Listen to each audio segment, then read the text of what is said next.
Well, hello from BC and welcome back to In My Shed. Just an overview of the current project. That's my little Kearns S-type borer, smallest borer that I've come across, and it suffered a failure inside that gearbox a couple of years ago. It's taken me a while to get the bearings, which are very rare, and have a gear cut by Ford McKenna Engineering down in Euroa, Victoria. Thanks to them. And the main shaft is back in, but I'll give you a bit of a run around of the machine. Quite an unusual setup. The table feed is from a separate motor here and not related to the spindle speed at all. And you can set it up for transverse or longitudinal feed. I also have the steady for the machine for line boring, and I've never used an anchor yet. There's some of the culprits.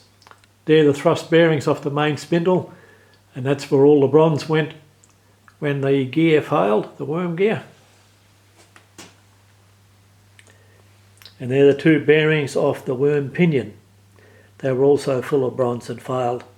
Surprisingly, the Poms built it with really weird sized bearings, and I had to get them from the States, from a new old stock surplus. And I could only get one bearing from one of each of two shops.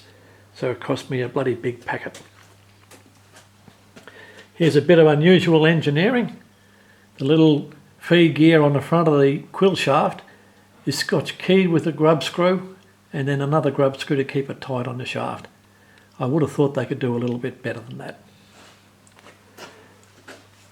Down here we have the quill feed gearbox, which will be the next part to go on.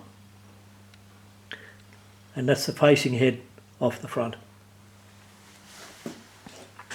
This was a major job to rebuild on my own.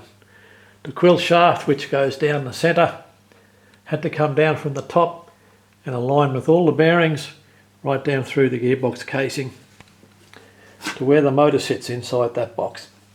So I was a bit like an elastic octopus trying to get it together.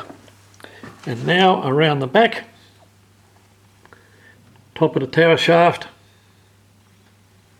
the quill shaft at the back, and one of the feed gears. This rear section has a little differential for the forward and reverse gear mechanism, and it's a little bit fiddly, so that's going to cause a bit of bad language when it goes back together. Okay, that's it for now. I'll see you back here in a week.